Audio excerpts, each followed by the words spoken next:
Olá, seja muito bem-vindo ao culto de hoje. Eu sou o pastor Arthur Benevenuti, pastor da Igreja Evangélica Luterana do Brasil, aqui em Sorriso, Mato Grosso, e esse é o culto da Congregação Bom Jesus. Seja bem-vindo.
Em nome do Pai, do Filho e do Espírito Santo.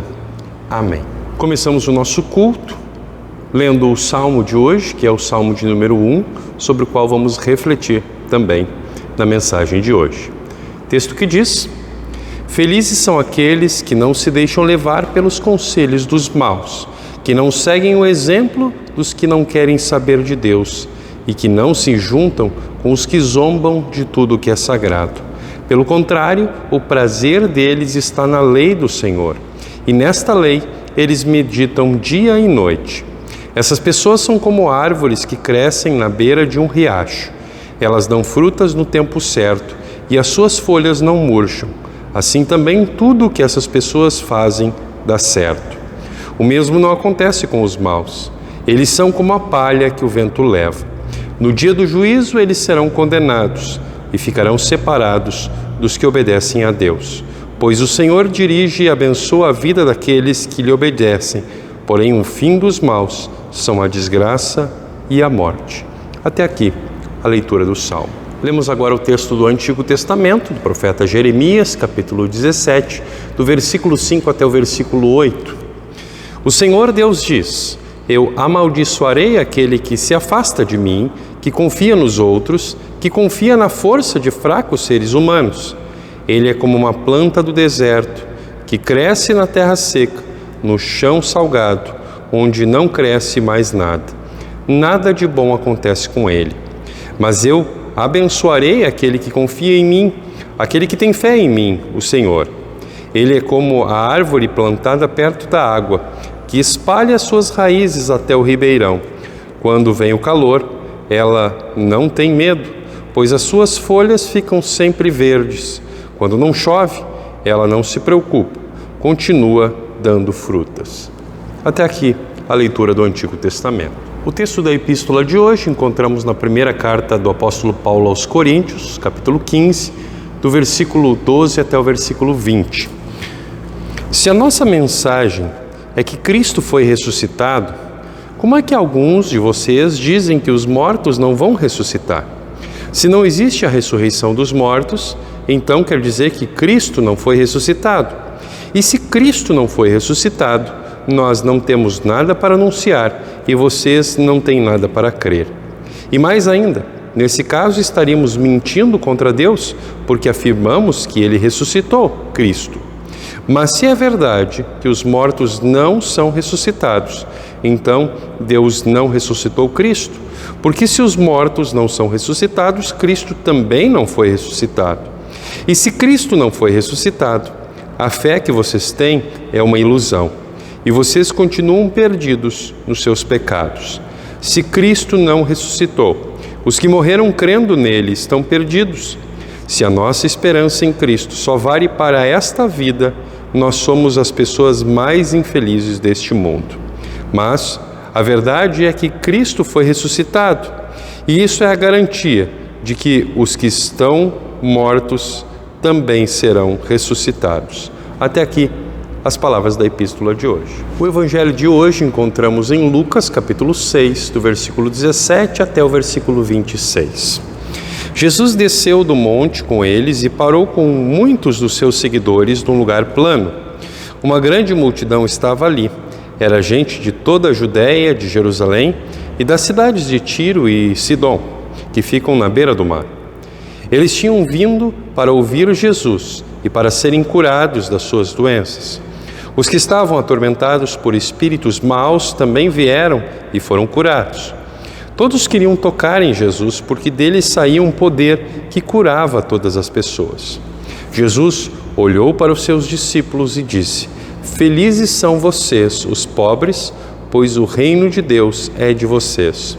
Felizes são vocês que agora têm fome, pois vão ter fartura. Felizes são vocês que agora choram, pois vão rir. Felizes são vocês quando os odiarem, rejeitarem, insultarem e disserem que vocês são maus por serem seguidores do Filho do Homem. Fiquem felizes e muito alegres quando isso acontecer, pois uma grande recompensa está guardada no céu para vocês, pois os antepassados dessas pessoas fizeram essas mesmas coisas com os profetas.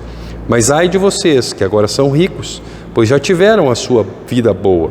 Ai de vocês que agora têm tudo, pois vão passar fome. Ai de vocês que agora estão rindo, pois vão chorar e se lamentar. Ai de vocês, quando todos os elogiarem, pois os antepassados dessas pessoas também elogiaram os falsos profetas. Até aqui as palavras de Jesus. Creio em Deus Pai Todo-Poderoso, Criador do céu e da terra, e em Jesus Cristo, seu único Filho, nosso Senhor, o qual foi concebido pelo Espírito Santo, da Santa Virgem Maria, padeceu sob Pôncio Pilatos, foi crucificado, morto e sepultado. Desceu ao inferno, no terceiro dia ressuscitou os mortos. Subiu aos céus e está sentado à direita de Deus Pai Todo-Poderoso, donde ele via julgar os vivos e os mortos. Creio no Espírito Santo, na Santa Igreja Cristã, a comunhão dos santos, a remissão dos pecados, na ressurreição da carne e na vida eterna. Amém.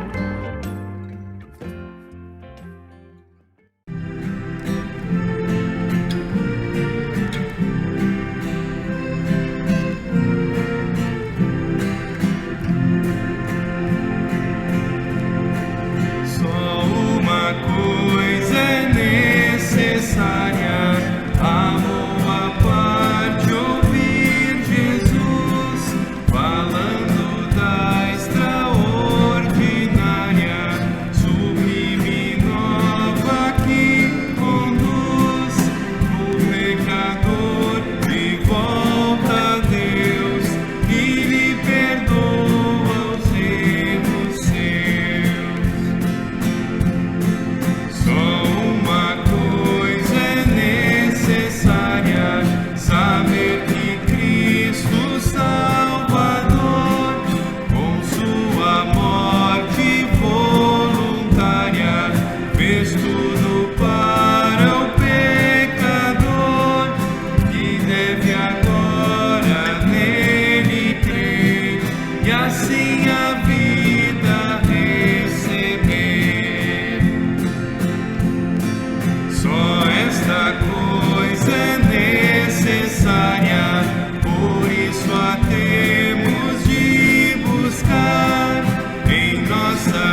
Queridos irmãos, estamos vivendo num período do ano da Igreja que a gente chama de Epifania. Esse período começa com a visita dos magos, daqueles visitantes do Oriente, ao menino Jesus, e Epifania significa manifestação. É um período em que nós lembramos e refletimos a respeito de Deus se manifestando a nós, se mostrando a nós. E como Deus se mostra, como é que Deus se manifesta? A resposta que nós temos nos textos de hoje é que Deus se manifesta por meio do seu povo, que são também chamados os bem-aventurados nos textos de hoje, ou os felizes. Existem dois tipos de pessoas, especialmente a partir das afirmações do Salmo de número 1.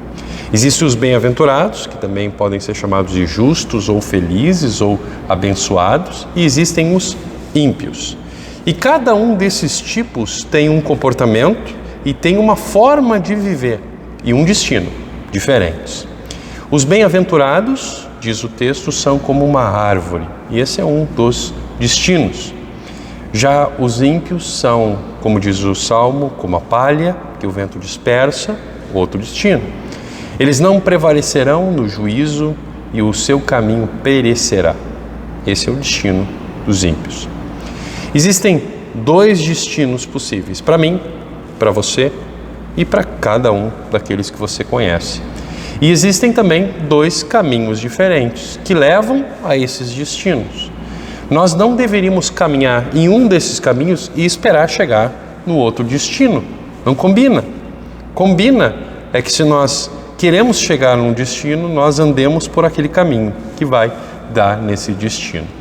O Salmo descreve onde está essa diferença. E o ponto alto dessa diferença, o Salmo descreve quando fala que o bem-aventurado tem prazer na lei do Senhor, na palavra de Deus, e o ímpio escarnece o caminho do Senhor. Um deles escarnece ou zoa ou faz chacota quando ouve falar da palavra de Deus, e o outro se deleita, tem prazer, adora, não perde uma oportunidade de ouvir alegremente a palavra do Senhor. Aquele que é classificado como bem-aventurado e não como ímpio é muitíssimo abençoado, com a maior bênção que alguém pode receber. Bênção muito maior do que a riqueza, o poder e o reconhecimento que também são citados nos textos de hoje. O termo bem-aventurado ou justo precisa ser bem compreendido, porque a palavra de Deus nos diz em Romanos capítulo 3, versículo 10, que não há um justo sequer na face da terra. Não existe um ser humano que não seja pecador. Por isso, a gente poderia chegar à falsa conclusão de que não existem dois tipos de pessoas, os ímpios e os justos e bem-aventurados, como diz o Salmo. E o Salmo estaria errado. O ensino de Paulo faz com que a compreensão de um salmo como esse, Salmo 1, fique uma compreensão difícil. A nossa pergunta é: como saber quem são os bem-aventurados? Porque, na verdade, ninguém se encaixa nessa categoria de bem-aventurado ou de justo automaticamente. Ninguém fora da aliança de Deus, no Antigo Testamento, pode ser chamado de bem-aventurado. O Antigo Testamento cita que em Israel, muitas vezes, muitos são chamados de bem-aventurados. E por isso, se você é alguém que é um ouvinte alegre da palavra de Deus, você ouve a expressão bem-aventurado, você deveria dizer: esse sou eu. É verdade que é importante que a gente se afaste de uma visão perfeccionista do que significaria ser bem-aventurado. Não significa dizer eu sou perfeito. Bem-aventurado, justo, não é alguém perfeito ou alguém sem pecado. Se todo o pecador fosse classificado como ímpio, não haveria duas categorias. Mas veja o que Davi nos diz no Salmo 32 e como ele classifica, como ele explica o que significa ser um bem-aventurado. Ele diz: bem-aventurado é aquele cuja transgressão é perdoada e cujo pecado é coberto. Veja, perdão, arrependimento e perdão pela obra do próprio Deus. Aquilo que a gente chama de justificação pela fé, aqui no Antigo Testamento. Por isso, bem-aventurado é um pecador, penitente, alguém arrependido do seu pecado, que confia não em si mesmo, mas no perdão que vem de Deus. Bem-aventurado não é alguém sem pecado, mas alguém cuja confiança está nas promessas de Deus. Por isso, quando a gente ouve isso, o que significa ser um bem-aventurado? Quando a gente ouve a palavra de Deus e se enxerga, chega a se enxergar como um bem-aventurado, pelo motivo certo, nós não estamos sendo arrogantes, nós estamos aceitando um presente que Deus nos deu, essa declaração de que nós somos bem-aventurados. Isso nos ajuda a ler o Salmo, e é esse o exercício que eu quero fazer, lendo junto com vocês o Salmo de número 1, na tradução Nova Almeida Atualizada. O salmista diz no versículo 1, bem-aventurado é aquele que não anda no conselho dos ímpios. O seu caminho é um caminho que é vivido ouvindo o conselho de Deus e daqueles que Deus coloca na nossa vida para nos abençoar. Outros bem-aventurados. A vida do bem-aventurado não é uma vida vivida seguindo o conselho dos ímpios. Além disso, diz o salmista, ele também não se detém no caminho dos pecadores. Não significa que ele não caia, mas ele não fica nesse caminho. Ele percebe que esse caminho vai dar na perdição, é caminho de ímpio. Então eu vou me afastar do caminho dos pecadores, daquilo que os pecadores fazem na sua vida, daquilo que a gente faz e que é pecado e que Deus não gosta.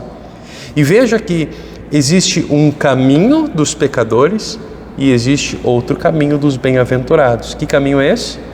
Lembra daquele que se identificou como o caminho, a verdade e a vida? O caminho dos bem-aventurados é Jesus, é confiar na obra de Jesus para o seu perdão e para a sua salvação, olhar para Jesus e dizer, esse é o meu Salvador, Ele faz de mim um bem-aventurado. Além disso, o bem-aventurado, como diz o Salmo, não se assenta na roda dos escarnecedores. Isso significa, se nós estamos ali e tem muita gente, tem gente falando, escarnecendo de Deus, zombando de Deus, usando Deus como chacota, eu não estou ali sentado em comunhão com eles. Eu faço questão de não ter comunhão, de estar longe deles, de dizer que o meu caminho é um caminho vivido de outra maneira e não o mesmo caminho deles. O meu caminho não se confunde com o deles.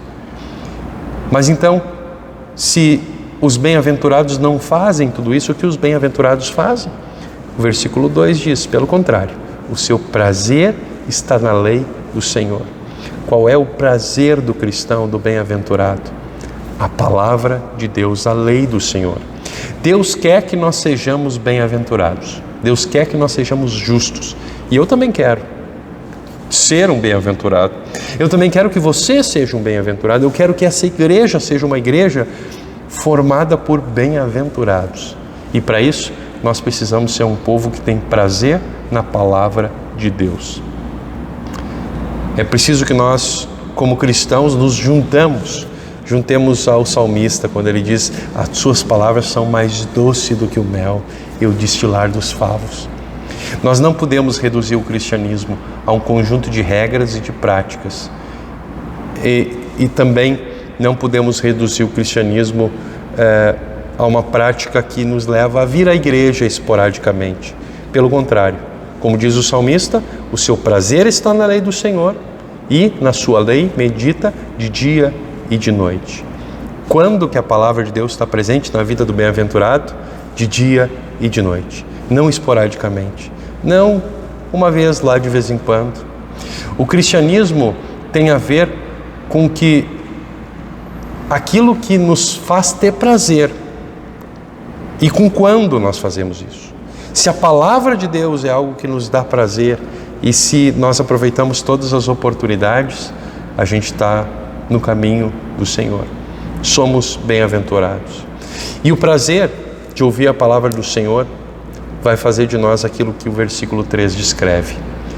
Ele, o bem-aventurado, é como uma árvore plantada junto a uma corrente de águas, que no devido tempo dá o seu fruto e cuja folhagem não murcha. E tudo que ele faz será bem sucedido. Aqui, o o salmista descreve a vida do bem-aventurado é como aquela árvore forte, né, plantada onde ela sabe que ela tem o seu sustento. Ela sabe que o sustento dela não vem dela mesma, vem do rio. E por isso ela não perde o contato do rio. Mesmo que ela passe por momentos de dificuldades, ela sabe que lá do rio vai vir a força para ela continuar firme. E essa rejeição, esse desprezo, essa falta de prazer na palavra de Deus que os ímpios têm, leva os ímpios a viverem de outra maneira, não tendo prazer da palavra de Deus. O que acontece com os ímpios? O versículo 4 responde dizendo: os ímpios não são assim, são porém como a palha que o vento dispersa.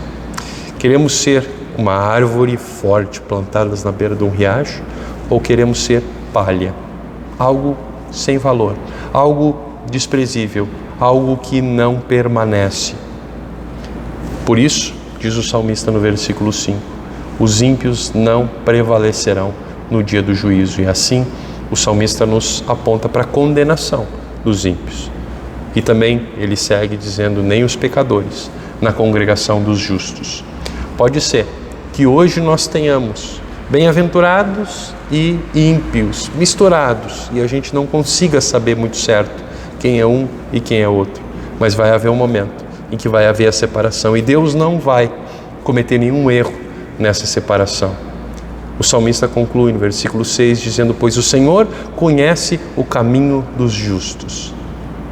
Deus conhece o caminho dos justos. O verbo conhecer no Antigo Testamento é um verbo que significa muito mais do que o verbo conhecer em português, tem um sentido muito mais profundo. Significa conhecer de um jeito que guardado no interior. Alguém que acompanha cada passo e por isso conhece. Para a gente entender, eu vou fazer uma comparação. Eu fiz uma viagem internacional sozinho para um lugar que eu não conhecia. E aí de repente eu chego num aeroporto gigantesco, tá? E eu tenho algumas orientações num papel. E eu preciso correr atrás de onde eu tenho que ir, aonde eu tenho que chegar. É verdade que muitas pessoas poderiam dizer: não, mas eu sei onde é, vem aqui que eu te ajudo. Mas eu precisei fazer isso por conta própria. Assim, muita gente conheceu, mas esse conhecimento não fez diferença para mim. No entanto, quando eu cheguei no meu destino, que era o seminário da nossa igreja irmã, eu fui recebido por um estudante. E esse estudante, ele fez tudo o que precisava para eu me sentir em casa. Ele me orientou, e não só me orientou, mas também foi nos lugares em que eu precisava ir junto comigo. Ele me ajudou dizendo: deixa que eu carrego a tua mala. Então, ele tinha um conhecimento, e esse conhecimento do que precisava ser feito e do local e de tudo o que aconteceria foi um conhecimento que se tornou prático quando ele estava ali comigo. O Senhor, diz o salmista, conhece o caminho dos justos. Deus não simplesmente nos dá orientações sobre a salvação e depois diz: agora você se vira. Não. Deus conhece o nosso caminho, Deus dá cada passo junto com a gente, Deus sofre o nosso sofrimento junto com a gente. Ele conhece, Deus caminha junto com os justos, junto com os bem-aventurados. No entanto, o salmista conclui: mas o caminho dos ímpios perecerá. O caminho dos ímpios vai ter como consequência a salvação. Olhando para tudo isso que o salmista nos disse, e por todas essas razões que o salmista nos dá, eu convido você a, sempre que ouvir a palavra de Deus, que você se certifique, que você está ouvindo a palavra de Deus frequentemente, seguidamente, aproveitando todas as oportunidades para isso, e que também você está ouvindo a palavra de Deus com prazer, porque o prazer de você, que é um bem-aventurado, está na palavra do Senhor. E a gente vai ter que ouvir. Vai chegar um momento em que Jesus vai repetir a palavra bem-aventurados ou benditos. Jesus usa essa palavra lá em Mateus no capítulo 25, quando ele fala a respeito do convite que ele faz para aqueles que vão ser salvos no julgamento final. O que ele fala? Ele diz: Venham, benditos do meu Pai, bem-aventurados do meu Pai, entrem na posse do reino que foi preparado para vocês desde a fundação do mundo.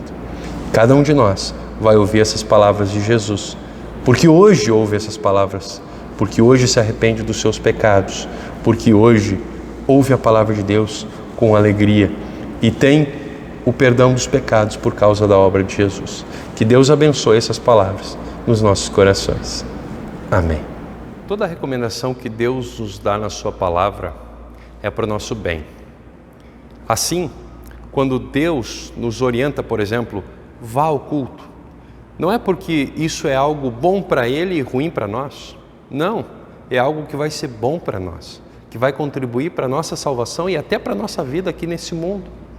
Assim também, quando Deus nos orienta a que a gente separe um tanto da nossa renda, da renda que Ele próprio nos dá, para a sua oferta, para manter o trabalho da pregação do Evangelho no mundo, não que isso seja algo bom para Deus e ruim para nós, não. É como se Deus estivesse dizendo, eu estou guardando uma bênção para vocês, eu quero abençoar vocês, por isso, vivam conforme a minha vontade.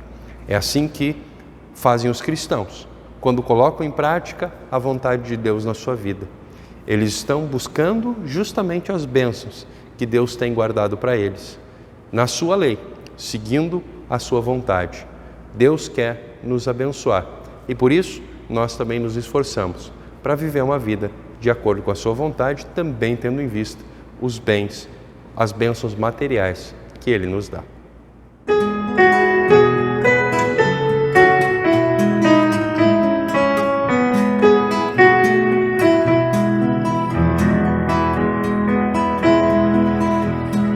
Os que aspiram às riquezas caem em dura tentação de adquiri-las com torpezas, na cobiça loucos vão, submergindo na ruína, nos abismos do pavor, longe da mansão divina, sofrem fogo abrasador.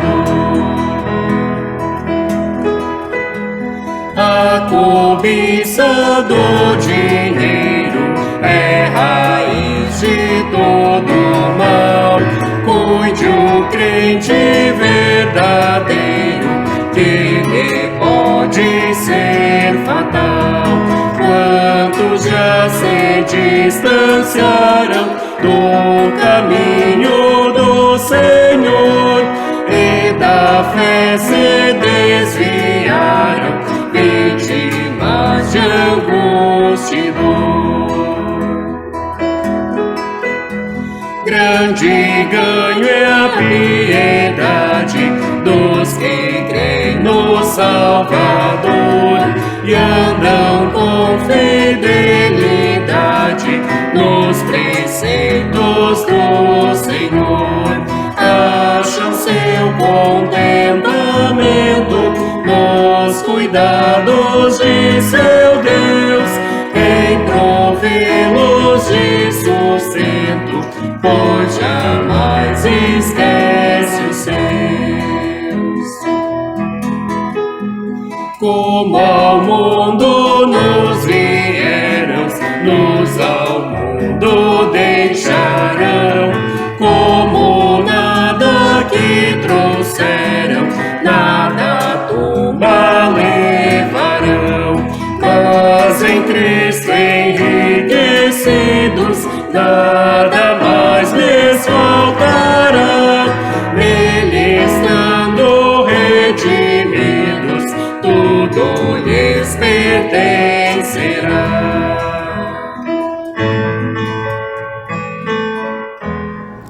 Amado Pai Celestial, de coração te agradecemos pela oportunidade de ouvir a Tua Palavra, receber essa palavra que nos questiona, nos conforta, nos orienta. Somente por Teu amor que nós somos Teus filhos e podemos Te adorar. O Senhor enviou o Teu Filho Jesus para que em nosso lugar Ele cumprisse a lei, para que Ele padecesse e morresse, para que tivéssemos perdão e vida. Jesus derramou o seu sangue na cruz. A nossa salvação custou a vida do teu Filho. Senhor amado, a missão de salvar o pecador é tua, mas desde o batismo o Senhor nos deu o desafio de sermos instrumentos da tua missão. Conheces as nossas limitações e fraquezas, sabes o quanto temos nos omitido nesse desafio. Por isso equipa-nos, para que nós possamos viver a nossa fé com alegria, com humildade, com coragem, com amor, com prazer pela tua palavra. Como teus filhos, saibamos dar o bom testemunho da fé, para que outras pessoas, por meio de nós, conheçam o teu Filho como Senhor e Salvador. Agradecemos-te, Senhor, por tudo o que recebemos de ti. Obrigado pela casa onde moramos, pelas vestes que usamos, pelo alimento diário, pela chuva que rega a terra, pelo trabalho do qual nós tiramos o nosso sustento. Obrigado pelos amigos que nos compreendem e confortam. Obrigado pela escola e professores que ensinam nossos filhos. Obrigado por aqueles que governam o nosso país com sabedoria, honestidade. Obrigado por aqueles que se empenham pela nossa segurança. Obrigado pela nossa igreja e pelos seus pastores. Pedimos-te que concedas atenção especial àqueles que sofrem injustiças, aos pobres, aos que não têm onde morar, aos que não têm alimento, aos que vivem em conflitos familiares. Concede harmonia entre as famílias, entre marido e esposa, entre pais e filhos. Olha pelo menor abandonado, pelos que choram a morte de entes queridos. Concede a todos saúde, proteção, amparo e segurança, e o pão de cada dia. Enche o nosso coração de compaixão e de atitude em favor daqueles que sofrem. Querido Deus, Tu desejas que todos sejam salvos e por isso envia-nos ao mundo, para aproveitarmos as oportunidades de compartilhar a Tua Palavra, por Cristo, o Teu Filho, nosso Senhor, que nos ensinou a orar. Pai nosso que estás nos céus, santificado seja o Teu nome. Venha o Teu reino. Seja feita a Tua vontade, assim na terra como no céu. O pão nosso de cada dia nos dá hoje e perdoa-nos as nossas dívidas, assim como nós também perdoamos os nossos devedores. E não nos deixes cair em tentação, mas livra-nos do mal, pois Teu é o reino, o poder e a glória para sempre. Amém. Recebe a bênção do Senhor. Que o Senhor te abençoe e te guarde, que o Senhor te trate com bondade e misericórdia, que o Senhor olhe para ti com amor e te dê a paz. Amém.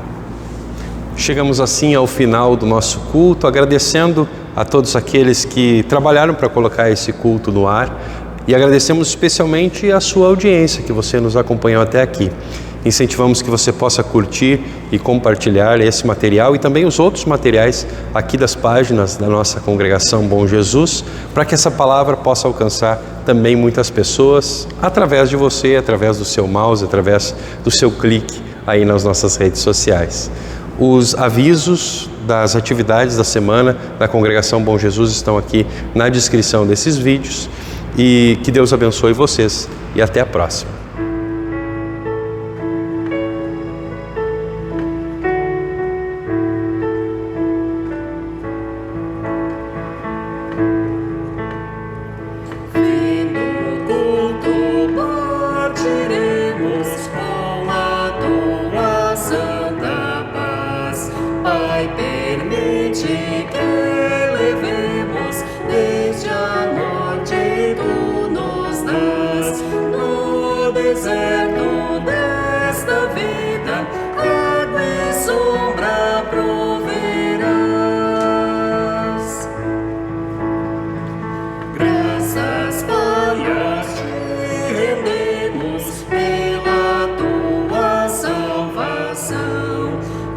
Suas bênçãos